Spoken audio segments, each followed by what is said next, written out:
Assalamu alaikum dear students. I am Salim sir and today we are going to discuss about the topic that is making of the Indian Constitution. It is lecture number 4 of your history book's 10th lesson, namely India after independence. Today's topic is the hotly debated topic throughout the different academic institutions of the India as well as the world, and we too debate it hotly and we will discuss it in a great depth. देखिए, जहाँ तक हिंदुस्तान के आइन का ताल्लुक है, हिंदुस्तान का आइन कॉन्स्टिट्यूशन हम आइन को कहते हैं।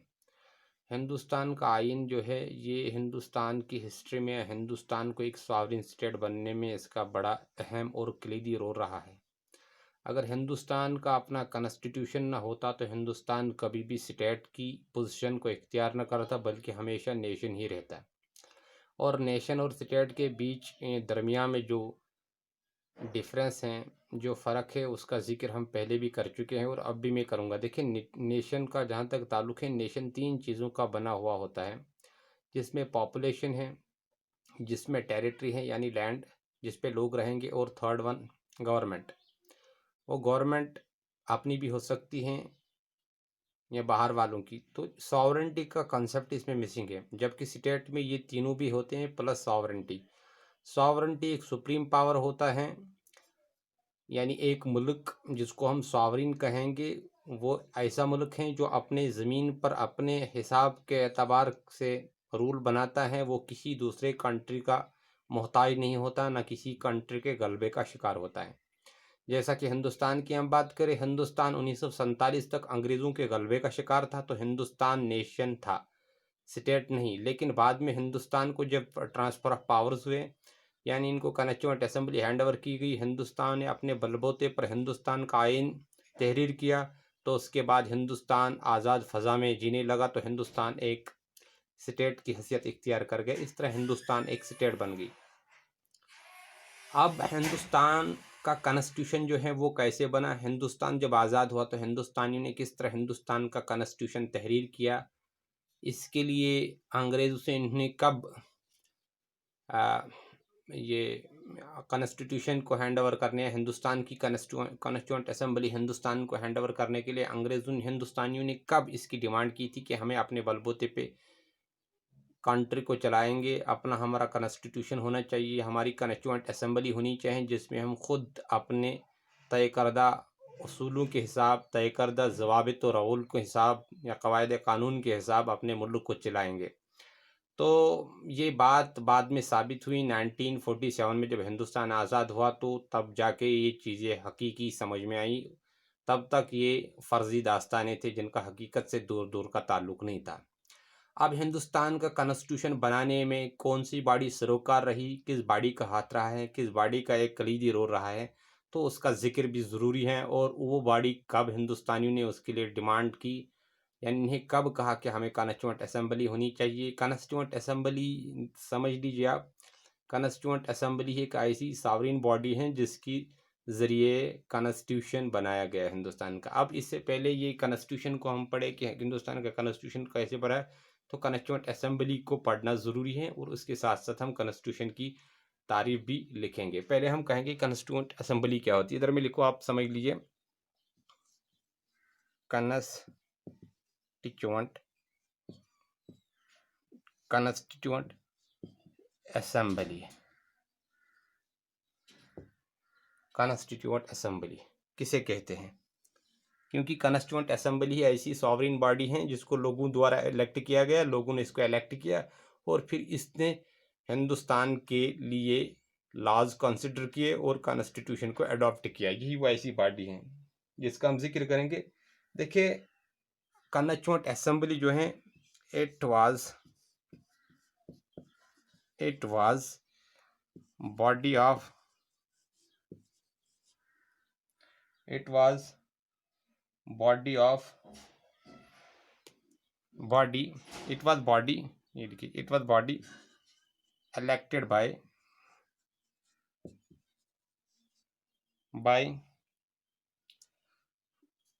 the people of India people of India. It was body elected by the people of India. ये लिखिए, it was body elected by the people of India for the purpose of, जल्दी जल्दी लिखिए, for the purpose of considering and for the purpose of considering and adopting constitution. अब इस बात की हकीकत भी खुल गई कि constituent assembly it was the body elected by the people of India for the purpose of considering and adopting constitution. अब इंडिया की यहाँ बात करें तो इंडिया हिंदुस्तान बनने से पहले 1947 से पहले हिंदुस्तान जो था इसमें पाकिस्तान भी शामिल हाल था। बाद में पार्टीशन से वो पाकिस्तान का सिर्रा जो सिर्रे से अलग हो गया। पाकिस्तान के इलाका किन किन इलाकों पर Pakistan north west frontier provinces उसका जिक्र बाद में करेंगे। लेकिन अब ये समझ लीजिए कि कॉन्स्टिट्यूएंट असेंबली ऐसी बॉडी थी जिसने हिंदुस्तान का कॉन्स्टिट्यूशन तहरीर फरमाया यानी रिटन लिखा। अब कॉन्स्टिट्यूएंट असेंबली ये सॉवरेन बॉडी थी यानी ये लोगों द्वारा हिंदुस्तान के लोगों के जिसमें पाकिस्तान के लोग भी शामिल थे उन्होंने इसको चूज़ किया। जब इन पीपलों को इलेक्ट किया गया तो इन्हीं द्वारा फिर एक कॉन्स्टिट्यूशन बनाया गया जो मुल्क के लिए बनाया गया हिंदुस्तान के लिए। बाद में इसके दो टुकड़े हुए, आप जानते हैं कॉन्स्टिट्यूएंट असेंबली फिर दो टुकड़े में बट गई, एक का पाकिस्तान की कॉन्स्टिट्यूएंट असेंबली बन गई और दूसरी हिंदुस्तान की कॉन्स्टिट्यूएंट असेंबली, उस पर हम आएंगे।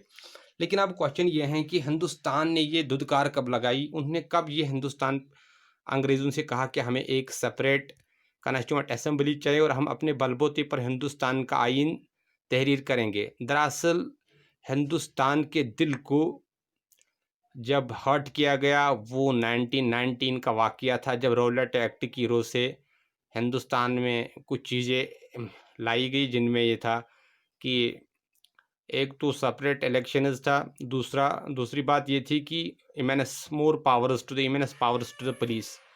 फर्स्ट वर्ल्ड वार से पहले हिंदुस्तान के लोगों ने कहा था कि पुलिस से हम पर ज़्यादा जबर होता है, जुल्म होता है, इनके पावर्स को लिमिट किया जाए, कम किया जाए, रिडक्ट किया जाए। लेकिन रौलट एक्ट की रूह से पुलिस को इमेंस पावर दिए गए, यहाँ तक कि पुलिस को इतने पावर्स दिए गए कि वो किसी भी इंसान को सस्पिशन की वजह के बुनियाद पर यानी सस्पेक्टेड पर्सन को किसी भी इंसान को जेल में बंद कर सकते थे और 2 साल तक उसकी ज़मानत नहीं हो सकती थी। तो ये इस तरह यहाँ फर्स्ट वर्ल्ड वार में इनको वादा दिया गया था आप हमारी मदद कीजिए इंडस्ट्री द्वारा, आप हमारी मदद कीजिए, फौज भेजिए। फर्स्ट वर्ल्ड वार एग्रेसिव पावर्स के ख़िलाफ़ लड़ा जा रहा है तो इसमें कामयाबी के साथ ही हिंदुस्तान को भी आज़ाद किया जाएगा। लेकिन बाद में वो सब नाटक दिखाई दिया क्योंकि हिंदुस्तान को आज़ादी नहीं दी गई। तो 1919 में ही पहली बार हिंदुस्तान ने ये कहा था कि हमें कॉन्स्टिट्यूएंट असेंबली चाहिए, हम अपने बलबूते पे लॉ बनाएंगे। क्योंकि आप जानते हैं कि 1919 रौलट एक्ट के बाद ही हिंदुस्तान में नॉन कोऑपरेशन मूवमेंट शुरू हुई थी और नॉन कोऑपरेशन मूवमेंट जो थी इनका मुद्दा व मकसद यही था कि अंग्रेज़ों के साथ हमारे रवाबित जो हैं या ज़ाब्ते जो हैं, तल्लुकात जो हैं उनको मुनक़ता किया जाए यानी उनको ख़त्म किया जाए और हम अपने बलबूते पर इंटरनली हमारी कंट्री में क्या हो रहा है कि क्या पैदा हो रहा है, क्या प्रोडक्शन निकलती है, उसी पे हम अपना सब खर्चा चलाएंगे, हमें कोई सरोकार नहीं अंग्रेज़ से। ये तो 1919 के रौलट एक्ट के बाद ही ये 1919 में पहली बार कहा गया था कि हिंदुस्तान को एक कॉन्स्टिट्यूएंट असेंबली चाहिए, पहली बार 1919 में। उसके बाद 1922 में जब नॉन कोऑपरेशन मूवमेंट एंड हो गई, विड्रा की गई, तो गांधी जी ने 1922 में कहा था कि हिंदुस्तान को एक separate constituent assembly hand over करनी चाहिए ताकि हिंदुस्तान अपने बलबूते पर कानून बनाए और उन कानून के रोह से ही अपने मुल्क को चलाए। लेकिन बाद में ये भी ज़्यादा कारगर नहीं हुआ, लेकिन कहा तो था गांधी जी ने। उसके बाद 1923 में डिफरेंट मीटिंग्स हुई। 1923 में अगर हम देखें तो शिमला मीटिंग हुई जो प्रोविंशियल स्टेट्स के बीच में हुई, यानी हिंदुस्तान की इंटरनल स्टेट्स के बीच में मीटिंग हुई। तो 1924 में दोबारा इसकी हेडिंग जो थी एनी बेसेंट, यानी 1923 में जो शिमला में मीटिंग हुई प्रोविंशियल लेजिस्लेचर्स के द्वारा, सेंट्रल लेजिस्लेचर्स के द्वारा नहीं, बल्कि प्रोविंशियल लेवल पर जितने भी मानो कि प्रोविंसेस उस वक्त स्टेट्स थे, स्टेट लेवल पर मीटिंग हुई और इसकी सदारत एनी बेसेंट ने की। ये आयरलैंड की थी और थियोसॉफिकल सोसाइटी से वाबस्तगी थी इसकी। एनी बेसेंट जो आयरलैंड से ताल्लुक़ रखने वाली थी और हिंदुस्तान में थियोसॉफिकल सोसाइटी की रूह से आई थी। बाद में इसने हिंदुस्तान में जो जुल्म देखे, क्योंकि ये बात भी काबिल गौर होनी चाहिए कि एनी बेसेंट जिस आयरलैंड की रहने वाली थी उस पर भी अंग्रेज़ों ने कभी कभार जुल्म किया था, और वही पॉलिसी जो उन्हें आयरलैंड पे चलाई थी हिंदुस्तान में भी चला रहे थे। तो एनी बेसेंट ने क्या किया, इसने हिंदुस्तानियों के लीडर्स के साथ मिलजुल के उनको समझाया कि यहाँ पर यूनिटी की ज़रूरत है, ताकि इनकी पॉलिसी जो है ये गुरु की पॉलिसी जलील तरीन पॉलिसी है। उसको अगर हम देखें तो हिंदुस्तान छोटे छोटे हिस्सों में बढ़ जाएगा और हिंदुस्तान कभी आज़ादी हासिल नहीं करेंगे until and unless you can not unite. तो शिमला कॉन्फ्रेंस, उसके बाद 1924 में दोबारा एक कॉन्फ्रेंस हुई थी। तो उस कॉन्फ्रेंस में सप्रूज इसके हेड थे, तो ये कॉन्फ्रेंस में जो कुछ भी कहा गया वो एक बिल भेज दी गई। बाद में उस बिल को सेंड किया गया, हाउस ऑफ कॉमन्स में पेश की गई। वो इंग्लैंड के हाउस ऑफ कॉमन्स में इसको पेश किया गया। 1924 में ये बिल बनाई गई और हाउस ऑफ कॉमन्स में भेज दी गई और वहाँ पर लेबर पार्टी के हैंड ओवर की गई। लेबर पार्टी ने उसको बड़ा सराहा और कहा कि हाँ, हिंदुस्तानियों को अलग कॉन्स्टिट्यूशन होना चाहिए। लेकिन बदकिस्मती से 1925 के इलेक्शन में लेबर पार्टी हार गई, तो ये बिल अपनी जगह रह गई। उसके बाद हिंदुस्तान में 1927, इधर में लिखूंगा, ये आप तो जो जायद सर जो आपको पढ़ाएंगे 10th लेसन यानी नेशनल मूवमेंट, उसमें इसका जिक्र होगा। 1927 में हिंदुस्तान में साइमन कमीशन जो इंग्लैंड में 1927 में यानी 8 नवंबर 1927 में साइमन कमीशन बनाया गया। उसका मकसद यही था कि हिंदुस्तान भेज के इसको देखा जाए कि हिंदुस्तान ने 1919 का जो एक्ट है उस पर किस लाइन तक वो चल रही हैं, क्या वो उससे सेटिस्फाई, अगर हैं तो किन लाइन्स पर। इसलिए जिसको हम कहते हैं साइमन कमीशन या ऑल वाइट कमीशन या स्टैट्यूटरी कमीशन, इस पर मज़ीद तफसीलात आपको जायद सर देंगे। साइमन कमीशन जब 1927 में तैयार किया गया इंग्लैंड में, तो उसको in the beginning months of यानी 3 फरवरी 1928 को इसको हिंदुस्तान में भेज दिया गया। 3 फरवरी 1928 को इसको हिंदुस्तान में भेज दिया। इसका मतलब यही था, मकसद यही था कि we are promoting the goodness of Indians, we want that India should develop. यानी ये हिंदुस्तानियों के लिए कोई कार्य खैर करने जा रही थी, लेकिन हिंदुस्तानियों का सरोकार ऐसे कुछ नहीं था। उन्होंने कहा कि अगर अंग्रेज़ चाहती हैं कि हम हिंदुस्तानियों की भलाई के लिए कुछ करें, तो ज़ाहिर सी बात ये साइमन कमीशन, ये ऑल वाइट कमीशन क्यों है? इसमें हिंदुस्तानी एक भी ऐसा नहीं बंदा है जो हिंदुस्तानी को कॉन्फिडेंस में ला सकता कि भाई ये आपके लिए बहबूदी का काम करने जा रहे हैं। इसमें कोई हिंदुस्तानी नहीं, तो इसका मतलब ये है कि it is not suited for India, it is not good for India. तो इसका हिंदुस्तान में प्रदर्शन हुआ, गो साइमन गो बैक। तो उसके बाद मोतीलाल नेहरू ने 1920, यहाँ लिखूँ मैं 1928 में मोतीलाल नेहरू, ये जवाहरलाल नेहरू के वालिद साहब थे। इन्होंने 14 पॉइंट्स डिमांड रखी। 14 पॉइंट्स डिमांड इन्हें रखी, जिसमें एक पॉइंट ये था कि हिंदुस्तान को एक कॉन्स्टिट्यूशन मिलना चाहिए, इसको डोमिनेंट स्टेटस मिलना चाहिए। इंटरनली आज़ाद होना चाहिए और अपने बलबूते पे चलना चाहिए। एक्सटर्नली मानो कि ये ब्रिटिश एम्पायर का एक पार्ट है, एक्सटर्नली फेडरल सिस्टम का एक पार्ट है, ब्रिटिश फेडरेशन का एक पार्ट है, लेकिन इंटरनली इसकी आज़ादी होनी चाहिए। फंडामेंटल राइट्स होने चाहिए, रूल बनाने का हक होना चाहिए, लोगों के डेवलपमेंट यानी लोगों को किस तरह डेवलप किया जाए, इसको स्टेटस का हक होना चाहिए कि वो लॉ बनाएं इस तरह के। लेकिन मोतीलाल के जो 14 पॉइंट्स है इसका असर ज़्यादा अंग्रेज़ों पर नहीं हुआ। उसके बाद क्या हुआ, उसके बाद इधर मैं लिखूंगा 1929 में दोबारा मांग की गई। 1929 जिसको लाहौर सेशन ऑफ कांग्रेस कहते हैं, Lahore session of Congress. Lahore session of Congress में भी अंग्रेज़ों के ख़िलाफ़ बड़ी मुहिम की और अंग्रेज़ों के ख़िलाफ़ हिंदुस्तानी अपना एंगर दिखाया कि इनने यही वो सेशन है जिसमें हिंदुस्तान का झंडा जो आज है, हिंदुस्तान का ट्रिकलर झंडा जो है, फ्लैग जो है, वो पहली बार लहराया गया। और इसके बाद एक और नया जो हिस्टोरिक सेशन है 1931 का Karachi session of Congress of INC। और यही वो कराची सेशन ऑफ कांग्रेस 1931 है जिसमें डे मुंतखब किया गया कि 26 जनवरी को हम क्या करेंगे, हिंदुस्तान का जब हिंदुस्तान आज़ाद हो जाएगा तो हिंदुस्तान का कॉन्स्टिट्यूशन इसी डे पर हम फोर्स में लाएंगे। और बाद में हुआ भी 1950 26 जनवरी 1950 में हिंदुस्तान कानून अमल में लाया गया और हिंदुस्तान का कानून फोर्स में आया।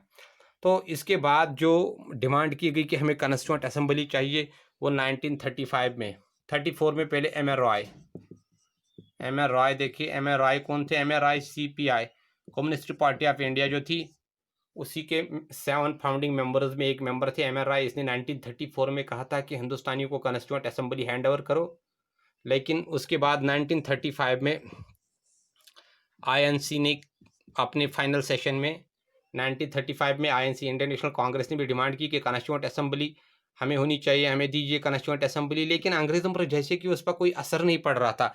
और लास्ट में जब सेकंड वर्ल्ड वार शुरू हुई तो 1940 में अगस्त आफर के ज़रिए, ये याद रखें, अगस्त आफर में अंग्रेज़ों ने ये एक्सेप्ट किया कि we are going to hand over the constituent assembly to Britishers but to Indians but immediately after second world war. क्योंकि 1939 में सेकंड वर्ल्ड वार शुरू हुआ था, 1913 टू 1945, यानी 6 सालों तक सेकंड वर्ल्ड वार चलता रहा। वर्ल्ड वार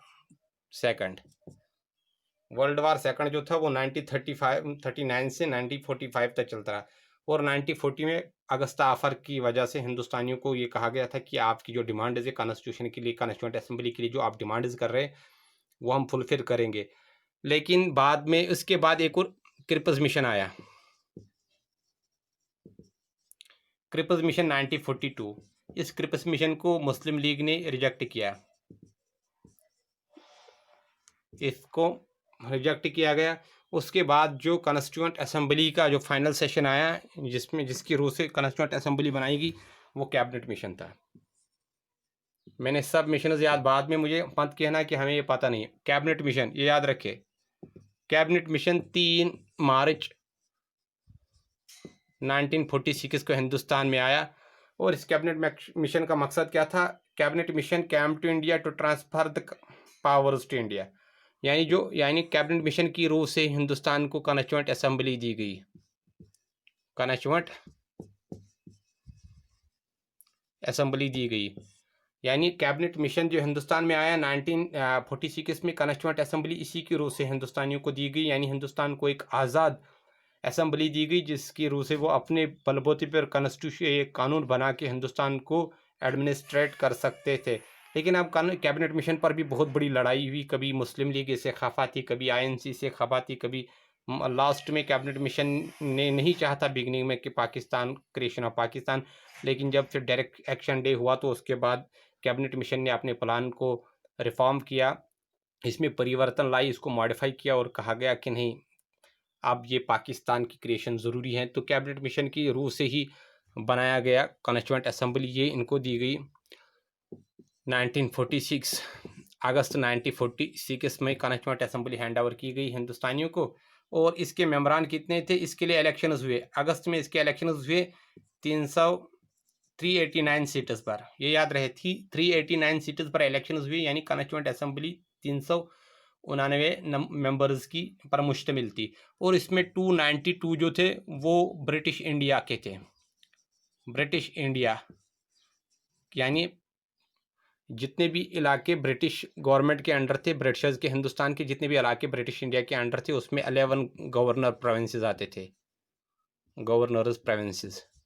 यानी हिंदुस्तान की गालबन 11 स्टेट्स ऐसे थे जहाँ पर गवर्नर्स का हक चलता था। उनके 292 सीट्स पर ही इलेक्शन हुआ और बाकी जो थे रिमेनिंग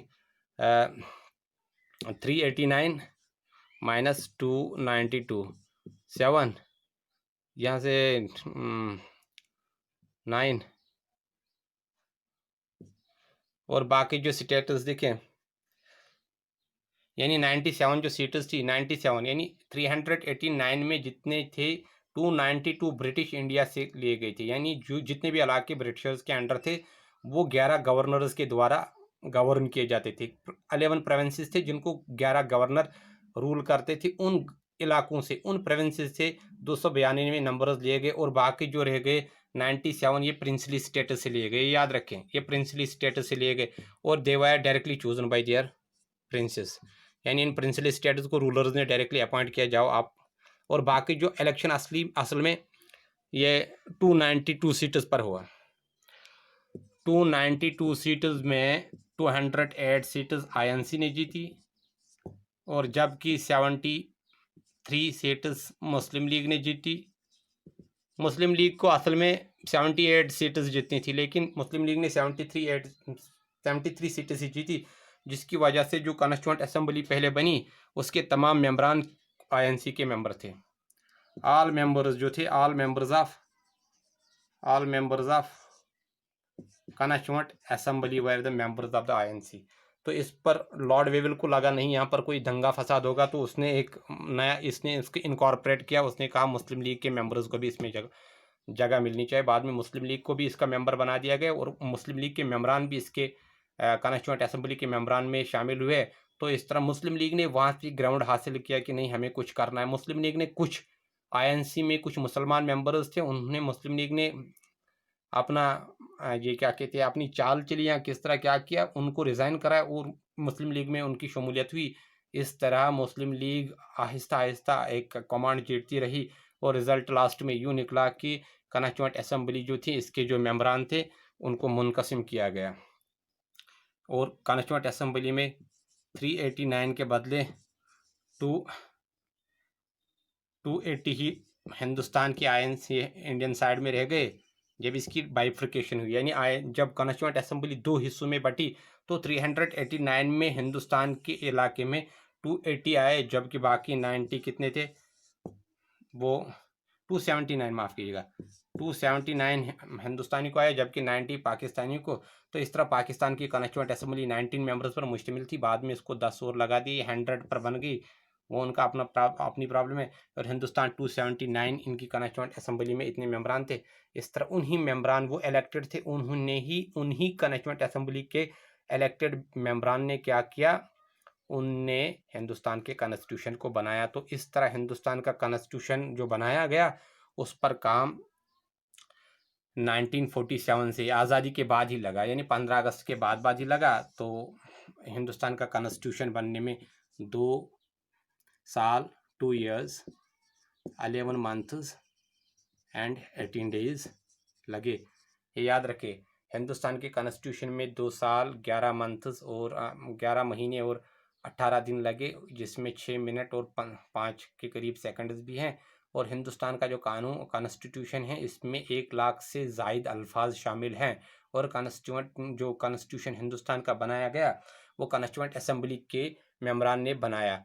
और इस पर हम मज़ीद तफसीलात के साथ बात करते, लेकिन वक्त इजाज़त नहीं देता। इतना आपको समझ में आ गया, इतना आपके लिए बहुत काफ़ी है, क्योंकि आप छोटे बच्चे हो, अभी बड़े नहीं हो। अगर बड़े होते तो गालिबन में कुछ थ्योरीज़ पर भी बहस करता, लेकिन अभी उन पर बहस करने की कोई इजाज़त भी नहीं है। आपको समझ में आ गया, इतना काफ़ी है।